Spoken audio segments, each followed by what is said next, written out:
எங்கள் குடும்பத்தின் மூத்த விருப்பினர் அன்பிற்குரிய ஐயா எஸ்பிஎம் அவர்களும், இங்கே வந்திருக்கக்கூடிய அண்ணன் சுபவி அவர்களுடைய பேச்சையும், ஐயா பீட்டர் அல்ஃபோன்ஸ் அவர்களுடைய பேச்சையும், தோழர் மதுர் சத்யா அவர்களுடைய பேச்சையும் கேட்பதற்காக எத்தனையோ பேர் வந்திருந்தாலும் என்னுடைய பேச்சை மட்டுமே கேட்பதற்காக வந்திருக்கும் என்னுடைய அருமை அக்கா வசந்தா ஆகியோர் உள்ளிட்ட,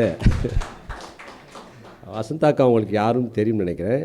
வசந்தா அக்காவுடைய கணவர் தான் அண்ணன் சுப வீரபாண்டியன் அவர்கள். அருமை நண்பர்களே, மிக முக்கியமான ஒரு காலகட்டத்திலே தோழர் இக்லாஸ் அவர்களுடைய இந்த சபாஷ் அம்பேத்கர் என்கிற இந்த நூல் வெளிவருகிறது. இங்கே நாம் எதையோ அரசியல் என்று நாம் தினசரி பேசிக்கொண்டிருக்கிறோம், அல்லது பேச வைக்கப்படுகிறோம், அல்லது பலரால் தூண்டிவிடப்பட்டு அதை பற்றியே நாம் அரசியல் என்று பேசிக்கொண்டே இருக்க வைக்கப்படுகிறோம். ஆனால் உண்மையிலேயே இங்கே அவர்களால் தூண்டிவிடப்படும் அரசியல், அதை பற்றி அதிகம் விவாதிக்கப்படாத ஒரு அரசியல், தலித் தோழர்களுக்கும் பிற்படுத்தப்பட்ட தோழர்களுக்கும் இருக்கும் முரண்பாட்டை அவர்கள் அதிகப்படுத்தி கொண்டே இருக்கிறார்கள். நேரடியாக சொல்ல வேண்டும் என்று சொன்னால், டாக்டர் அம்பேத்கர் அவர்களையும் ஐயா பெரியார் அவர்களையும் எதிராக நிறுத்தும் ஒரு அரசியலை அவர்கள் செய்து கொண்டிருக்கிறார்கள். அருமை நண்பர்களே, ஒரு சிற்பியின் செயல்பாட்டை நிறுத்த வேண்டும் என்று சொன்னால் அவன் கரங்களை காயப்படுத்த வேண்டியது இல்லை, அவன் ஒளியையும் சுத்தியையும் ஒழித்து வைத்தாலே போதும். டாக்டர் அம்பேத்கர் என்கிற அந்த சுத்தியையும் ஐயா பெரியார் என்கிற அந்த ஒளியையும் அவர்கள் களவாட பார்க்கிறார்கள். இந்த தருணத்தில் இந்த புத்தகம் வெளிவருவது மிக மிக காலத்தின் அவசியம் என்று நான் கருதுகிறேன். நேரடியாக செய்திக்கு வருகிறேன். இந்து மதம் தன்னுடைய வர்ணாசிரமம், அதன் வழியாக வந்த ஜாதி படிநிலைகளின் வழியாக பிறவி இழிவை சுமத்தியதைக் கண்டு டாக்டர் அம்பேத்கர் அவர்கள் எப்படியாவது இந்த இந்து மதத்தை சீர்திருத்த முடியுமா என்று கிட்டத்தட்ட 10 வருடங்களுக்கு அவர் போராடுகிறார். மகத்குல சத்தியாகிரகம், காலாராம் போராட்டம், இவைகளில் எல்லாம் ஏதாவது இந்த இந்துக்களுக்கு உணர்த்திவிட முடியுமா என்பதை அவர் முயற்சி செய்து பார்க்கிறார். முடியாது என்கிற போதுதான் 1935 இயோலா மாநாட்டிலே, நான் ஒரு இந்துவாக பிறந்தேன், ஆனால் ஒரு இந்துவாக சாக மாட்டேன் என்கிற அந்த அறிவிப்பை அவர் அறிவிக்கிறார். அந்த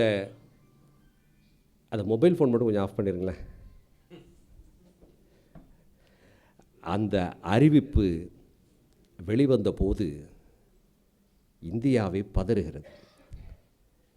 மகாத்மா காந்தி என்று சொல்லப்படுகிற காந்தியார் உள்ளிட்ட அனைவருமே பதறுகிறார்கள். பார்ப்பனர்கள் உறக்கம் வராமல் தவிக்கிறார்கள். தாங்கள் கட்டி எழுப்பிய அந்த இந்து கோட்டை சரிந்து விடப்போகிறது என்று பதறுகிறார்கள். தமிழ்நாட்டிலும் மிகப்பெரிய பரபரப்பை அந்த நூல் ஏற்படுத்துகிறது. இங்கே இருக்கக்கூடிய ஆனந்த விகடன், சுதேசமித்திரன் போன்ற பத்திரிகைகள் எல்லாம் மிக கடுமையாக அதை எதிர்க்கின்றன. காரணம், அவர்கள் இந்த கோட்டையை ஒன்றுமே செய்ய முடியாது என்று நினைத்து கொண்டிருந்த ஒரு நேரத்தில் டாக்டர் அம்பேத்கர் அவர்கள், நீங்கள் விளக்கெண்ணெய் ஊற்றினால் நெருப்பு வரும், மண்ணெண்ணெய் ஊற்றினால் நெருப்பு வரும் என்று நினைத்து கொண்டிருந்த மக்களிடத்திலே மனுநீதியை கொளுத்தினாலும் நெருப்பு வரும் என்று ஒரு அறிவிப்பை அவர் சொல்லுகிறார். கலங்கி போகிறார்கள். அத்தனை பேருமே கலங்கி போகிறார்கள். காரணம், அதுவரை அவர்கள் ஜாதிக்காக செய்தது எல்லாம் பஞ்சாயத்துக்கள் தான். எல்லாரும் சமமானவர்கள், எல்லாரும் ஒருத்தருக்கு ஒருத்தர் நம்ம சண்டை போட்டுக்கக்கூடாது, எல்லா ஜாதிகளும் ஒன்று, எல்லா ஜாதிகளுமே இங்கே சமமானவை தான் என்கிற அந்த பஞ்சாயத்தை தான் அவர்கள் அதுவரை செய்து வந்தார்கள். இந்த இடத்திலே ஒரு செய்தி, கடந்த சில நாட்களாக ஒரு மிகப்பெரிய ஒரு கம்யூனிஸ்ட் மேனிஃபெஸ்டோவுக்கு சமமாக ஜாதி ஒழிப்பிற்கு ஒரு மேனிஃபெஸ்டோவை ஒருவர் எழுதிவிட்டதாக எல்லோருமே பேசிக் கொண்டிருக்கிறார்கள். பாரதி என்றும் பாரதியார் என்றும் கடப்பாறை என்றும் அழைக்கப்படும் திரு சுப்பிரமணிய அவர்கள், ஜாதிகள் இல்லையடி பாப்பா, குல தாழ்ச்சி உயர்ச்சி சொல்லல் பாவம் என்று எழுதிவிட்டார் என்று அதை ஒரு மேனிஃபெஸ்டோ போல அவர்கள் பேசுகிறார்கள். அருமை நண்பர்களே, திரு சுப்பிரமணியம் அவர்கள் அந்த பாடலை அப்படி எழுதவில்லை. ஜாதிகள் இல்லையடி பாப்பா, குலத்தாழ்ச்சி உயர்ச்சி சொல்லல் பாவம் என்று சுப்பிரமணியம் அவர்கள் அதை எழுதவே இல்லை. 1913ஆம் வருடம் அவர் துவங்கிய ஞானபானு பத்திரிகையில் 1915ஆம் வருடம் இந்த பாடல் வெளிவருகிறது. அந்த பாடல் வெளிவந்த போது திரு சுப்பிரமணியம் அவர்கள் எழுதிய வரிகள் என்ன தெரியுமா? ஜாதி பேதம் இல்லை பாப்பா, அதில் தாழ்ச்சி உயர்ச்சி சொல்லல் பாவம் என்றுதான் அவர் எழுதியிருந்தார். அது 1917ஆம் வருடம் நெல்லையப்பர் பதிப்பிலே அது பதிப்பிக்கப்பட்ட போது ஜாதிகள் இல்லையடி பாப்பா என்று எழுதியதாக அது பதிக்கப்பட்டிருக்கிறது. இந்த செய்திகள் திரு சீனி விஸ்வநாதன் என்று பாரதிக்காகவே தன்னுடைய வாழ்க்கையை அர்ப்பணித்ததாக சொல்லப்படும் ஒரு எழுத்தாளர் 16 தொகுதிகளாக பாரதியின் படைப்புகளை காலவரிசையில் தொகுத்திருக்கிறார். அதிலே இருக்கக்கூடிய 8வது தொகுதியிலே இந்த செய்தி இருக்கிறது. மன்னிக்கு 9வது தொகுதியிலே இந்த செய்தி இருக்கிறது. இதை நான் சொன்னால் ஏதோ இவன் இட்டு கட்டுகிறான் என்று சொல்லுவீர்கள். இந்த செய்தி பார்ப்பனர்கள் ரிக் யஜூர் சாம அதர்வன வேதத்திற்கு அடுத்தபடியாக 5ஆம் வேதமாக கருதக்கூடிய துக்ளக்கிலே பார்ப்பனர் அல்லாதவர்கள் மாதா பிதா குருமூர்த்தி தெய்வம் என்று வணங்கக்கூடிய அந்த குருமூர்த்தி அவர்களுடைய த சோகால்டு கேள்வி பதில் பகுதியிலே வந்த செய்தி. இதை யாருமே மறுக்க முடியாது. அது வந்த நாள் 2018 ஆகஸ்ட் மாதம் 22ஆம் தேதி. துக்ளக்கை எடுத்து பாருங்கள், இந்த செய்தி இருக்கும். அவர்கள் சொன்னால், அதுவும் திரு சுப்பிரமணியை பற்றி அவர்கள் சொன்னால் அது உண்மையாகத்தான் இருக்கும். Because blood is thicker than the water. இப்படித்தான் இங்கே, அதாவது ஜாதி பேதம் இல்லை பாப்பா, அதில் தாழ்ச்சி உயர்ச்சி சொல்லல் பாவம் என்றால் அது ரொம்ப ரொம்ப வெஜிடேரியனான ஒரு பாட்டு. அவாவா ஜாதி அவாவா வச்சுண்டு ஒருத்தருக்கு ஒருத்தரை அடிச்சுக்காமல் சமத்தாக இருக்கணுங்கிறது அதனுடைய அர்த்தம். ஜாதிகள் இல்லையடி பாப்பா என்றெல்லாம் பாடவே இல்லை, குலத்தாழ்ச்சி உயர்ச்சி என்றும் பாடவும் இல்லை. இப்படித்தான் இங்கே ஜாதியை எப்படி ஒழிப்பது என்கிற அந்த பேச்சுவார்த்தைகள் நடந்து கொண்டிருந்த நேரத்தில் தான் டாக்டர் அம்பேத்கர் அந்த வெடிகுண்டை வீசுகிறார். இந்தியாவே பற்றி எரிகிறது. ஆனால் ஒரே ஒரு மனிதன் மட்டும் ஈரோட்டிலிருந்து ஃபிடில் வாசித்தான்.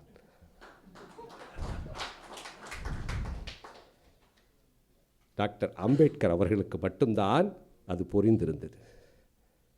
உடனடியாக ஒரு தந்தி அடிக்கிறார் டாக்டர் அம்பேத்கர் அவர்களுக்கு. உங்களுடைய இந்த முடிவை நினைத்து நான் பெருமைப்படுகிறேன். உங்கள் முடிவை எந்த காரணம் கொண்டும் மாற்றி விடாதீர்கள். அடுத்து சொல்லுகிறார், அவசரப்பட்டு விடாதீர்கள், குறைந்தது ஒரு 10 லட்சம் பேரையாவது மதம் மாற்றுங்கள் என்று சொல்கிறார். இதில் நான் ஆச்சரியப்படுவதற்கும் நான் விதந்து சொல்வதற்கும் என்ன செய்தி இருக்கிறது என்று சொன்னால் அந்த தந்தியின் செய்தி அல்ல. அந்த தந்தியே ஆச்சரியம். நீங்கள் ஒரு செய்தியை அவர் வந்த உடனே ஒரு கடிதம் எழுதியிருக்கலாம், நிதானமாக ஒரு கடிதம் எழுதியிருக்கலாம், அல்லது ஒரு தலையங்கம் எழுதியிருக்கலாம் ஒரு வாரம் கழித்து. தந்தியின் அருமை இந்த தலைமுறையினருக்கு தெரியுமா என்பது எனக்கு தெரியவில்லை. த ஸ்விஃப்ட் முத்தம் என்பது நின்று நிதானித்து யோசித்து கொடுப்பதல்ல, எதிர்பாராத நேரத்தில் கொடுப்பது தான் முத்தம். ஐயா பெரியார் அவர்கள் டாக்டர் அம்பேத்கர் அவர்களின் அறிவிப்புக்கு செய்த எதிர்பாராத முத்தம் அந்த தந்தி, த ஸ்டோலன் கிஸ். அவருக்கு மட்டும்தான் அது புரிந்திருந்தது. சில செய்திகளை நாம் உள்வாங்க வேண்டும் அருமை நண்பர்களே. டாக்டர் அம்பேத்கர் ஏன் மதமாற்றம் செய்கிறார், ஏன் மதத்தை மாற்றிக்கொள்ள வேண்டும் என்று அவர் சொல்லுகிறார். இது மிக மிக முக்கியமான ஒரு கேள்வி. டாக்டர் அம்பேத்கர் அவர்கள் மதம் என்பது மனிதனுக்கு அவசியம் என்று நம்புகிறார். ஆனால் அந்த மதம் என்பது கடவுள், ஆன்மா, சொர்க்கம், நரகம் சம்பந்தப்பட்டது அல்ல. டாக்டர் அம்பேத்கர் அவர்கள் அதை ஒரு ரிலீஜியஸாக அவர் பார்க்கவில்லை. ஒரு ஆந்த்ரோபாலஜிஸ்டாக, ஒரு சோஷியாலஜிஸ்டாக, ஃபிலசாபிக்கலாக மதத்தை அணுகிறார். ஒரு குழந்தை பிறந்ததிலிருந்து அதனுடைய சிந்தனையை உருவாக்கக்கூடிய அந்த பவர் அந்த மதத்திற்கு மட்டும்தான் இருக்க முடியும் என்று அவர் நம்புகிறார். நம்முடைய சிந்தனை என்பதே அந்த மதத்தால் உருவாக்கப்பட்டது என்று அவர் நம்புகிறார். அப்படிப்பட்ட சிந்தனையில் ஒரு மாற்றம் ஏற்பட வேண்டும் என்று சொன்னால் எந்த மதம் நமக்கு பிறவி இழிவை சுமத்தியதோ அந்த சிந்தனை அகற்றப்பட வேண்டும், அதனை இன்னொரு மதம்தான் செய்ய முடியும் என்று அவர் உளவியல் ரீதியாக அதற்கு ஒரு காரணம் சொல்லுகிறார். நாம் நினைப்பது போல டாக்டர் அம்பேத்கர் அவர்கள் இந்து மதத்திலிருந்து தப்பி ஓடிப்போய் வேறு மதத்திற்கு சேரவில்லை. மிக கவனமான ஒரு ஒரு ஒரு ஒரு பார்வை இது. இந்து மதத்திலே கொடுமைப்படுத்துகிறார்கள், நான் வேறு மதத்திற்கு போகிறேன் என்று அவர் போகவில்லை. இந்த மக்களுடைய சிந்தனையில் ஒரு மாற்றத்தை ஏற்படுத்த வேண்டும் என்பதற்காக அவர் போகிறார். வாக்களிக்கப்பட்ட நிலம் நோக்கி காலகாலமாக அடிமைப்பட்டு கிடந்த எகிப்து மக்களை அழைத்து கொண்டு மோசஸ் போகிறார். கடவுள் அடித்த வாக்களிக்கப்பட்ட அந்த நிலம் நோக்கி. மோசஸ் அவர்கள் நினைத்திருந்தால் கடவுளை வேண்டி நேரடியாக நான் வாக்களிக்கப்பட்ட நிலத்திற்கு எங்களை கொண்டு போய் விட்டுவிடுங்கள் என்று அவர் கேட்டிருக்கலாம். அந்த அடிமைப்படுத்தப்பட்ட மக்களின் சிந்தனைகள் விடுவிக்கப்பட வேண்டும். அவர்கள் காலகாலமாக அவர்களுடைய மூளையை கட்டி பிணைத்திருந்த அந்த சங்கிலிகள் அறுபட வேண்டும். புதிய தேசத்திற்கு போகும்போது அவர்கள் சுதந்திர மனிதர்களாக போக வேண்டும் என்றுதான் மோசஸ் அவர்களை எல்லாம் த எக்ஸோடஸ் த கிரேட் எக்ஸோடஸ் என்று சொல்கிறோமே, அவர்களை வழிநடத்தி கூட்டி போகிறார் அவர். அப்பொழுதுதான், அதனால்தான் அவர் அந்த 10 கமாண்ட்மெண்ட்ஸ் என்று சொல்லக்கூடிய அந்த 10 கட்டளைகள், அவர்கள் வாழ்க்கையை நெறிப்படுத்தக்கூடிய அந்த கட்டளைகளை அவர் வழங்குகிறார். இந்தியாவிற்கு கிடைத்த மோசஸ் டாக்டர் அம்பேத்கர் அவர்கள். அதை டாக்டர் அம்பேத்கர் அவர்களே சொல்லுகிறார். தன்னை ஒரு மோசஸாகவே அவர் கருதி கொள்கிறார். இது டாக்டர் அம்பேத்கர் அவர்களுடைய வரிகளிலே சொல்ல வேண்டும் என்று சொன்னால், இது this is not an act of cowardice. இது ஒரு கோடை, நான் மதம் மாறுவது என்பது கோடைத்தனமான செயல் அல்ல. This is not an act of escapism. நான் தப்பித்து போகவும் இல்லை. This is not an act for entertainment. தப்பி ஓடிப்போய் வேறு ஒரு மதத்திலே அங்கே இருக்கக்கூடிய பூஜை புனஸ்காரங்களையோ இல்லை தியானங்களிலோ ஈடுபடுவதற்காக நான் மதத்தை மாறிக்கொள்ளவில்லை. This is an act of wisdom என்று சொல்லுகிறார். My conversion is an act of wisdom என்று சொல்லுகிறார். This is the first case in the history of genuine conversion என்று சொல்லுகிறார். இந்த உலகத்தில் எதற்காகவும் மதமாற்றம் நடந்திருக்கும், எதற்காக வேண்டுமானாலும் ஆனால் ஒரு விடுதலைக்கான ஒரு மதமாற்றம் இது இந்த உலகம் இப்பொழுதுதான் முதலில் பார்க்க போகிறது என்று டாக்டர் அம்பேத்கர் அவர்கள் சொல்லுகிறார். ஆகவே நண்பர்களே, இந்த வார்த்தைகளை குறித்துக் கொள்ளுங்கள். இது வெறும் மதமாற்றம் அல்ல. This is doctor Ambedkar's conversion. Doctor அம்பேத்கரின் மதமாற்றம். சரி, ஏன் அவர் பௌத்தத்தை தேர்ந்தெடுக்கிறார்? மதம் மாறுவது என்று முடிவு செய்துவிட்டார், ஏன் அவர் பௌத்தத்தை தேர்ந்தெடுக்கிறார்? மிக முக்கியமான கேள்வி. காரணம், பௌத்தத்தில்தான் கடவுள், ஆன்மா, சொர்க்கம், நரகம் இது எதுவுமே கிடையாது. கடவுளின் இடத்திலே அது அறத்தை வைக்கிறது. மிக முக்கியமாக பௌத்தம் மனிதனுக்கும் கடவுளுக்குமான உறவுகளை அது பேசவே இல்லை. அது மனிதனுக்குமான உறவுகளை பேசுகிறது. எந்த இந்து மதத்தில் there is no social cement. மனிதர்களை ஒட்டக்கூடிய ஒரு பசையே இந்த இந்து மதத்தில் இல்லை. there is no consciousness of kind. அன்பு செலுத்தக்கூடிய அந்த சிந்தனையே இந்த மதத்தில் இல்லை என்று இந்து மதத்தை அவர் வரையறுக்கிறார். ஆனால் பௌத்தத்தில் அனைத்துமே இருக்கிறது. அது மனிதனுக்குமான உறவுகளை அது பேசுகிறது. இந்த இடத்தில்தான் டாக்டர் அம்பேத்கர் அவர்கள் பௌத்தத்தை மதம் என்பதே என்றே அவர் அழைக்கவில்லை, தம்மா என்று அழைக்கிறார். மதம் என்பது விதிகளால் ஆனது. நீங்கள் இதை செய்யலாம், இதை செய்யக்கூடாது, இதை செய்தால் உனக்கு நரகம், இதை செய்தால் உனக்கு இதை நீ செய்ய, இந்த ஜாதிக்காரன் இதை செய்யலாம், இந்த ஜாதிக்காரன் இதை செய்யக்கூடாது என்பது த ரூல்ஸ். ஆனால் பௌத்தம் என்பது பிரின்சிபிள்ஸ், வழிகாட்டும் நெறிமுறைகளால் ஆனது என்பதால் தான் அவர் பௌத்தத்தை தேர்ந்தெடுக்கிறார். இப்பொழுது அடுத்து ஒரு கேள்வி, மிக முக்கியமான கேள்வி, நாம் அனைவருக்குமே எல்லோருக்குமே எழும். நமக்கு பொதுவாகவே பௌத்தம் என்று சொன்னால் நமக்கு அந்த சிந்தனைக்கு வருவது அந்த பிக்குகள், தியானம், இதுதான் பௌத்தம் என்று நாம் நினைத்து கொண்டிருப்போம். டாக்டர் அம்பேத்கர் அவர்கள் மிக கவனமாக ஒரு விஷயத்தை தெளிவுபடுத்துகிறார். பௌத்தம் என்பது ஒரு ஒரு கடல் போல அதனுடைய புத்தருடைய அறிவுரைகள் குவிந்து கிடக்கின்றன. எதற்குமே எழுத்து கிடையாது, அனைத்துமே வாய் வழியாக வந்தவை. இவை அனைத்திலுமே இடையிலே பார்ப்பனர்களின் இடைச்செருகல் இருக்கும் என்று டாக்டர் அம்பேத்கர் அவர்கள் நம்புகிறார். அதனால்தான் அவருக்கு முன்பாக இருந்த ஹீனாயனா, வஜ்ராயனா, இவைகளாம் இல்லாமல் புதிதாக ஒரு பௌத்தத்தை அவர் தோற்றுவிக்கிறார், நவயானா என்கிற பௌத்தத்தை. இது புதிய பௌத்தம் என்று அவர் அறிவிக்கிறார். இது புதிய பௌத்தம். இது இது அந்த புதிய பௌத்தத்திற்காக அவர் ஒரு பைபிளை உண்டாக்குகிறார். இந்த புதிய பௌத்தத்திற்காக ஒரு புதிய நூலை உருவாக்குகிறார். அதுதான் புத்தரும் அவருடைய தம்மமும் என்று சொல்லக்கூடிய புத்தா அண்ட் ஹிஸ் தம்மா. நாம் வாழ்க்கையில் மிக முக்கியமாக படிக்க வேண்டிய நூல் அந்த புத்தா அண்ட் ஹிஸ் தம்மா. அதிலே இதுவரை புத்தரை பற்றி சொல்லப்பட்டு வந்த மதம் சார்ந்த இடைச்செருகல்களாக இருந்த அனைத்தையும் நீக்கிவிட்டு புதிய புத்தரை இந்த உலகத்திற்கு காட்டுகிறார். புத்தர் என்று சொன்னால் அவர் திடீரென்று ஒரு நாள் ஒரு நோயாளியை பார்த்தார், திடீரென்று ஒரு நாள் ஒரு வயதானவரை பார்த்தார், அதனால் அவர் ஓர் இரவிலே அவர் நாட்டை விட்டு காட்டுக்கு போனார் என்று தான் நமக்கு கதை சொல்லப்பட்டிருக்கிறது. டாக்டர் அம்பேத்கர் அவர்களை அனைத்தையுமே தலைகீழாக திருப்பி போடுகிறார். 20 வயதிற்கு மேல் இருக்கும் ஒருவர் அப்பொழுதுதான் முதலாக ஒரு வயோதிகரை பார்க்க போகிறாரா? அப்பொழுதுதான் முதலாக ஒரு இறந்த உடம்பை பார்க்க போகிறாரா? அது பொய் என்று அவர் மறுதளிக்கிறார். புத்தர் போனதற்கான காரணம் மிக முக்கியம். கவனம் நண்பர்களே.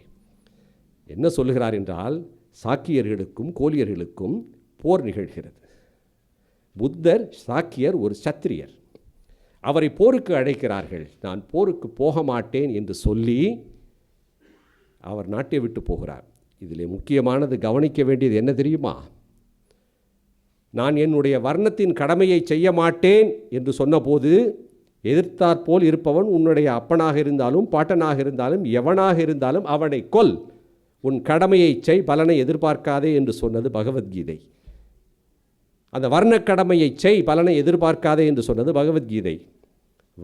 வர்ண கடமையை செய்ய மாட்டேன் என்று வெளியே போனவன் புத்தன் என்று டாக்டர் அம்பேத்கர் அவர்கள் எழுதுகிறார். அவர் வெளியே போகும்போது நடு இரவிலே அவர் போகவில்லை. புத்தரும் அவர் தம்மமில் டாக்டர் அம்பேத்கர் அவர்கள் எழுதுகிறார், அவர் நடு இரவில் போகவில்லை. மக்கள் எல்லாம் வழியனுப்ப அந்த மகான் போகிறார் என்று அவர் எழுதுகிறார். ஆன்மாவை, அதாவது டாக்டர் புத்தரும் தம்பத்தில் மறுபிறப்பு என்ற ஒன்றை புத்தர் சொல்லியிருக்கவே, அதாவது மனிதர்கள் இறந்து மறுபடியும் பிறக்கும் இந்து மதம் சொல்கிறதே அந்த மறுபிறப்பு, அதனை உறுதியாக புத்தர் சொல்லியிருக்க மாட்டார் என்று அவர் நம்புகிறார். காரணம், ஆன்மா என்ற ஒன்றே இல்லை என்று அவர் புத்தர் நம்பியவர். எப்படி அந்த ஆன்மா மறுபடியும் பிறக்கும் என்று அவர் நம்ப முடியும்? மறுபிறப்பு எது பிறக்கும் என்பதை டாக்டர் அம்பேத்கர் அவர்கள் விளக்குகிறார். அது ஒரு மிகப்பெரிய விளக்கம். ஆனால் இந்து மதம் சொல்கிற அந்த மறுபிறப்பு இல்லை என்று அவர் சொல்லுகிறார். பிக்குகள் என்று சொன்னால் அவர்கள் நேர்மையாக இருக்க வேண்டும், ஒழுக்கமாக இருக்க வேண்டும் என்று இதுவரை பௌத்தம் சொல்லிக் கொண்டு வந்தது. டாக்டர் அம்பேத்கர் அவர்கள் எழுதுகிறார், பிக்குகள் என்றால் மக்களிடம் செல்ல வேண்டும், அவர்கள்தான் பிக்குகள் என்று எழுதுகிறார். நீங்கள் கேட்கலாம், இப்படி தன்னுடைய இஷ்டப்படி அவர் அந்த பௌத்தத்தை எழுத முடியுமா என்று நீங்கள் கேட்கலாம். அதுதான் நண்பர்களே, பௌத்தம் மற்ற மதங்கள் எதையும் பேசாத ஒரு முக்கியமான விஷயத்தை பேசியது. த மாடர்னிட்டி, அறிவியல் பேசியது. அது அறிவியலுக்கு மறுப்பான மதமாக அது இல்லை. That is not anti scientific. சரி, அதில் என்ன சயின்ஸ் இருக்கிறது என்று நீங்கள் கேட்கலாம். என்ன பெரிய அதில் சயின்ஸ் இருக்க, தோழர் பேசியது போல் அதில் ஏதாவது சயின்ஸ் இருக்கிறதா என்று கேட்கலாம். இல்லை, அதில் ஒரே ஒரு செய்தி தான் அனைத்து அறிவியலுக்குமே அடித்தளம். அது எதுவும் நிலையானது அல்ல, எதுவும் மாறும் என்பதுதான் பௌத்தம். அதுதான் அறிவியல். அதைவிட பெரிய அறிவியல் இருக்க முடியாது. உங்களுக்கு தெளிவாக சொல்ல வேண்டும் என்று சொன்னால், எதுவும் சனாதனம் இல்லை என்று சொன்னது பௌத்தம். அதுதான் மாடர்னிட்டி. டாக்டர் அம்பேத்கர் அவர்களும் ஐயா பெரியார் அவர்களும் இணையும் புள்ளி அந்த மாடர்னிட்டி தான். இந்தியாவிலே அந்த நவீனத்துவம், அந்த மாடர்னிட்டி என்பதை அதற்கு உதாரணமாக நீங்கள் எந்த தலைவர்களையுமே காட்ட முடியாது. they understood what is modernity. இந்த தேசத்திற்கு தேவை மாடர்னிட்டி என்று அவர்கள் நம்பினார்கள். அதனால் தான் டாக்டர் அம்பேத்கர் அவர்கள் ஒரு மனிதன், அறிவியல் பூர்வமான ஒரு மனிதனுக்கு ஒரு மதம் ஒன்று தேவை என்று சொன்னால் அது பௌத்தமாகத்தான் இருக்க முடியும் என்று டாக்டர் அம்பேத்கர் அவர்கள் சொல்லுகிறார். நீங்கள் கேட்கலாம், தன்னுடைய விருப்பத்திற்கு அவர் இப்படி பைபிளை எழுதலாமா என்று கேட்கலாம். அதுதான் இந்த கேள்வியில் ஆரம்பித்தோம். முடியும், அதைத்தான் பௌத்தம் அனுமதிக்கிறது. எதுவும் நிலையானது அல்ல. நீங்கள் நம்முடைய அறிவுப்படி, நம்முடைய சிந்தனைப்படி அதை நம்மால் மாற்றி அமைக்க முடியும். ஒரு சிறு உதாரணத்தை சொல்லுகிறேன். தாமஸ் ஜெஃபர்சன் என்பவர் அமெரிக்காவினுடைய 3rd பிரசிடென்ட். 1801 1809 வரை தாமஸ் ஜெஃபர்சன் அவர்கள்தான் அமெரிக்காவினுடைய பிரசிடென்ட். அவர் என்ன செய்தார் என்று சொன்னால், பைபிள் ஒன்றை வாங்கினார். அதிலே புதிய ஏற்பாட்டை எடுத்தார். புதிய ஏற்பாட்டிலே தான் இயேசு வருவார். அவர் நம்பினார் வரலாற்றில் இருந்த இயேசு என்பது வேறு. ஆனால் இவர்கள் இடைச்செருகளாக அதையும் இதையும் சேர்த்து சேர்த்து சேர்த்து இயேசுவை ஒரு கடவுளாக மாற்றிவிட்டார்கள் என்று நம்பி ஒரு பைபிளை வாங்கி புதிய ஏற்பாட்டை வாங்கினார். புதிய ஏற்பாட்டை எடுத்தார். உண்மையிலேயே புதிய ஏற்பாட்டிலே இயேசுவை பார்த்தவர்கள் 4 சீடர்கள் தான். Matthew, Mark, Luke and John. இந்த 4 பேர் தான் இயேசுவை நேரடியாக பார்த்து எழுதியது. அதனால் அந்த 4 சாப்டரை மட்டும் எடுக்கிறார்.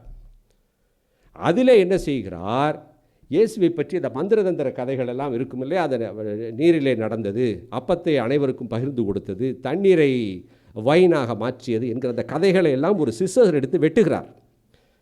எதுவெல்லாம் ஒரு மனிதத்தன்மை உள்ள ஒரு புரட்சிக்காரன் இயேசுவை காட்டுமோ அந்த பகுதியை மட்டும் வைத்து வெட்டிய பகுதிகளை தூக்கி போட்டு புதிதாக ஒரு பைபிளை உருவாக்குகிறார். அந்த பைபிளுக்கு பெயரே தாமஸ் ஜெஃபர்சன் பைபிள். இன்றைக்கும் அந்த பைபிள் இருக்கிறது. என்னிடம் கூட ஒரு பைபிள் இருக்கிறது. இதை நீங்கள் யோசித்து பாருங்கள். பகவத்கீதையில் செய்ய முடியுமா? மனிதத்தன்மையற்ற, அதாவது அன்பை மட்டுமே போதிக்கிற மனிதத்தன்மையற்ற அந்த செயல்களெல்லாம் நான் வெட்டி ஒரு பகவத்கீதையை எடுத்து வெட்டுகிறேன் என்று சொன்னால் அந்த பகவத்கீதையை பிரிண்ட் செய்த அந்த பிரிண்டிங் ப்ரெஸ் தவிர எதுவுமே மிஞ்சாது. அதுவும் கூட கீதா ப்ரெஸ்ஸாக இருந்தால் அதுவும் மிஞ்சாது. அதுவும் மிஞ்சாது. முடியும். அதைத்தான் டாக்டர் அம்பேத்கர் அவர்கள் செய்கிறார். டாக்டர் அம்பேத்கர் அவர்களுடைய பௌத்தம் அது ஒரு விடுதலை இறையியல். That is a liberation theology. அது விடுதலை பேசிய இறையியல். அது ஒரு லிபரேஷன் தியாலஜி. நான் முதலில் சொன்னேன், மதமாற்றம் என்பது அது ஒரு சாதாரண மதமாற்றம் அல்ல, டாக்டர் அம்பேத்கரின் மதமாற்றம் என்று. இது டாக்டர் அம்பேத்கரின் பௌத்தம். இது டாக்டர் அம்பேத்கரின் மதமாற்றம். இது டாக்டர் அம்பேத்கரின் பௌத்தம் என்கிற அந்த உண்மையை, அந்த அந்த அந்த அந்த உள்ளார்ந்த அந்த உண்மையை இன்றைக்கும் சரி அன்றைக்கும் சரி தன்னைத்தானே உரித்து கொள்ளும் வெங்காயம் எதற்குமே இங்கே புரியவே இல்லை. நான் வெங்காயம் என்று சொல்வது நான் ஐயா பயன்படுத்தி அந்த ஃபிலசாபிக்கல் டேர்மில் சொல்கிறேன். யாருக்குமே அது புரியவில்லை. டாக்டர் அம்பேத்கர் அவர்களுடைய அந்த செயல் ஐயா அவர்களுக்கு மட்டும்தான் புரிந்தது. அதனால்தான் பர்மாவிலே அந்த பௌத்த மாநாட்டிற்கு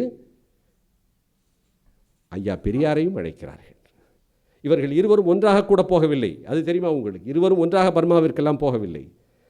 அவர்கள் ஒரு 28 நாடுகளில் இருக்கக்கூடிய முக்கியமான பௌத்த தலைவர்களை மட்டும்தான் அவர்கள் அழைக்கிறார்கள் பர்மாவிற்கு. அதிலே ஒருவர் ஐயா பெரியார். நாம் நினைத்து கொண்டு இருக்கிறோம் ஐயா பெரியார் அவர்கள் பர்மாவிற்கு ஏதோ அத்தோ சாப்பிட போனார் என்று. நோ, அவர் ஒரு உண்மையான பௌத்தராக டாக்டர் அம்பேத்கரின் பௌத்தத்தை உணர்ந்தவராக இருக்கிறார்.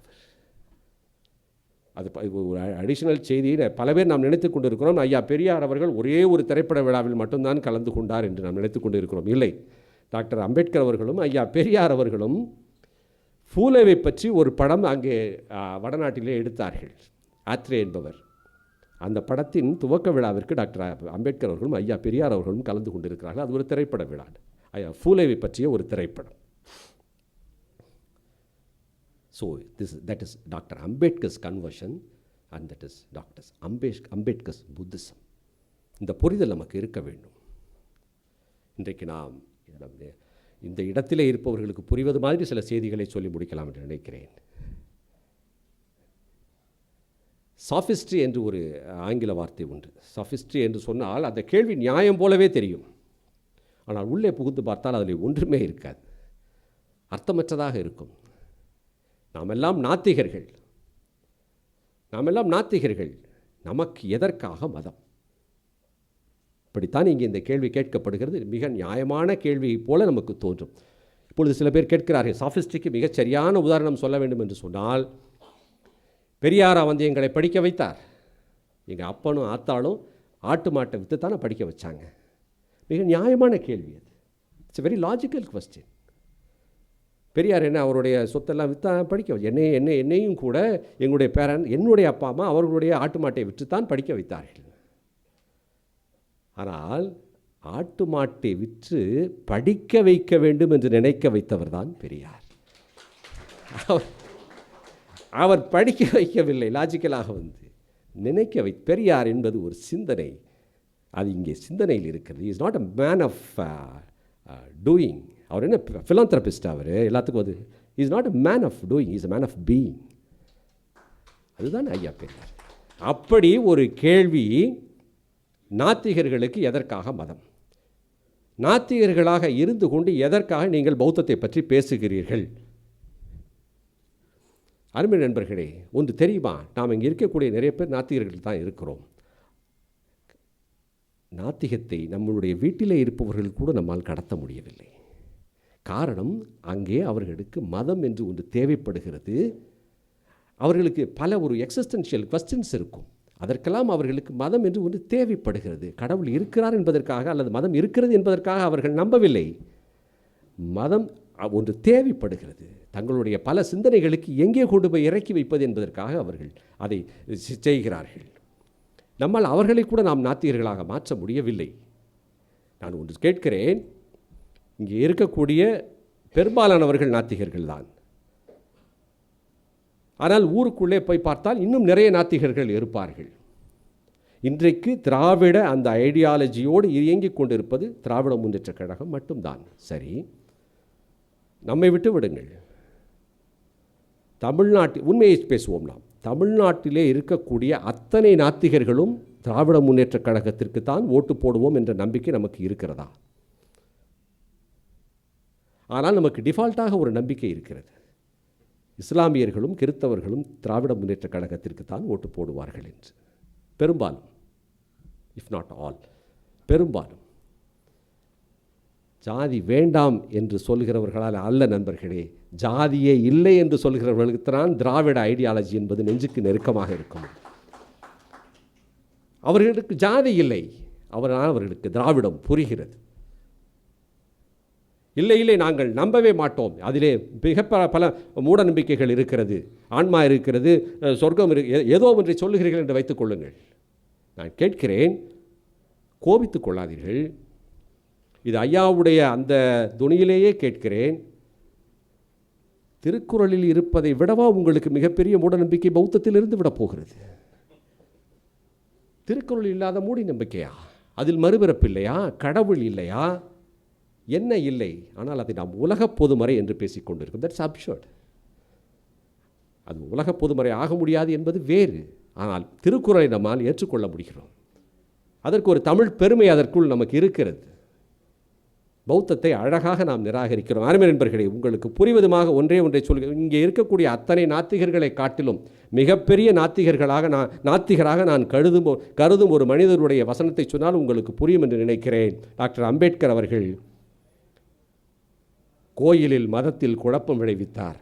கோயில் கூடாது என்பதற்காக அல்ல, கோயில் கொடியவரின் கூடாரமாக ஆகிவிடக்கூடாது, மதம் கொடியவரின் கூடாரமாக ஆகிவிடக்கூடாது என்பதற்காக அவர் குழப்பம் விளைவித்தார்.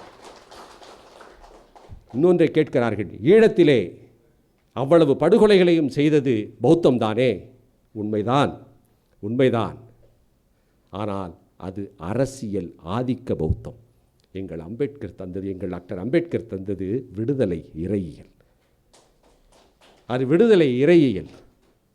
ஒருவேளை நாளைக்கு ஈழத்தில் எங்களுடைய மாவீரர்கள் உறங்கும் கல்லறைகளெல்லாம் இடித்துவிட்டு விகாரைகள் கட்டுகிறார்கள் என்று சொன்னால், ஒரு கையில் புத்தரும் அவர் தம்மமை கையில் வைத்துக்கொண்டு, ஒரு கையிலே மனதிலே டாக்டர் அம்பேத்கரின் விடுதலை இறையியலை ஏந்திக்கொண்டு மீண்டும் அந்த இடத்தில் எங்கள் மாவீரர்கள் உறங்கும் வரை நாங்கள் தான் போராடுவோம்.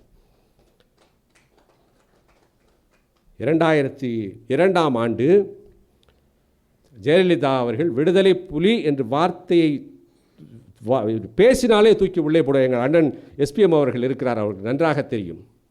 எங்கள் குடும்பத்தினரெல்லாம் இருக்கிறார்கள், அதுக்காக அவர்கள் பாடுபட்டவர்கள். அப்பொழுது விடுதலை புலி என்று பேசினாலே உள்ளே தூக்கி போடுவார்கள். மானத்தமிழச்சியின் பால் குடித்த மறவர்கள் பலர் அப்பொழுது போயஸ் தோட்டத்தின் திரைச்சீலைகளுக்கு பின்னால் ஒளிந்து கொண்டார்கள். ஆவின் பால் குடித்த காரணத்தால் நாலு மன்னன் சுபவி அவர்களும் 1.5 வருடம் சிறைக்குள் இருந்தோம். அப்பொழுது இங்கே தமிழ்நாட்டில் எந்த பத்திரிகையுமே எங்களை பற்றி எழுதாது, எங்கள் விடுதலைக்காக எந்த பத்திரிகையுமே எழுதாது, யாருமே பேச மாட்டார்கள். ஆனால் எங்கள் விடுதலைக்காக தொடர்ந்து நன்றியோடு கூறிக்கொள்கிறேன். தொடர்ந்து குரல் கொடுத்தது பௌத்தத்தை தன் அடித்தளமாக ஏற்றுக்கொண்டிருக்கும் தலித் முரசு மட்டும்தான். அது பௌத்தத்தில் தான் இயங்குகிறது.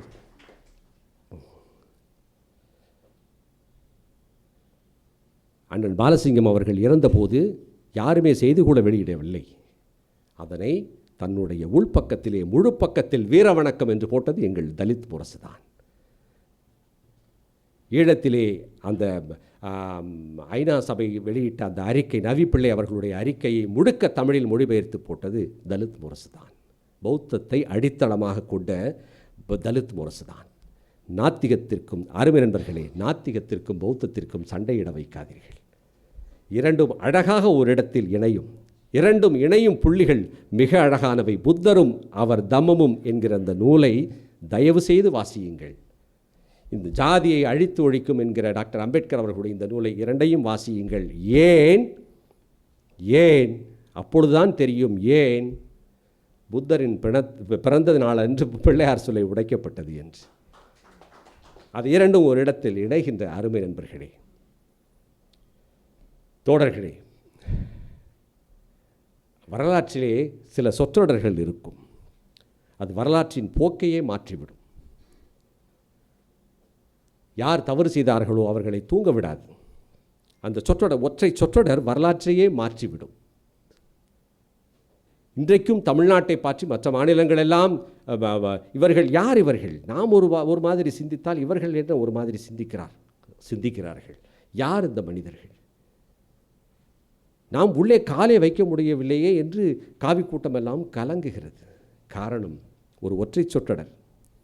நமக்கு நினைவிருக்கிறதோ இல்லையோ, அகில இந்தியாவிற்கும் இன்றைக்கும் அது ஆழ்மனதில் அப்படியே இருக்கிறது. அண்ணா சொன்னது காரணங்கள் அப்படியே இருக்கின்றன. அந்த ஒற்றை சொற்றொடர் வஞ்சகமாக கையெழுத்து போட வைத்து, இந்திய இலங்கை ஒப்பந்தத்திலே கையெழுத்து போட வைத்து, அதன் பின் தலைவர் பிரபாகரன் அவர்கள் சுதுமலையிலே பேசிய ஒரு ஒற்றை சொற்றொடர் இந்தியாவை நாங்கள் நம்புகிறோம் என்றது.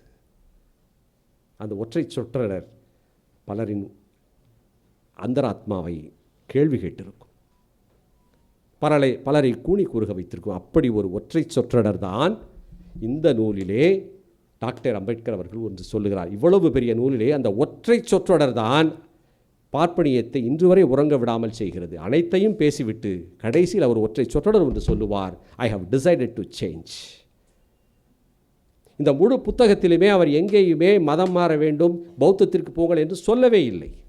ஆனால் ஒரே ஒரு வார்த்தை மட்டும் அந்த ஒற்றை சொற்றொடர் தான் வரும், I have decided to change. மாறுவது என்று முடிவெடுத்து விட்டேன் என்று. கலங்கி போனது உலகம்.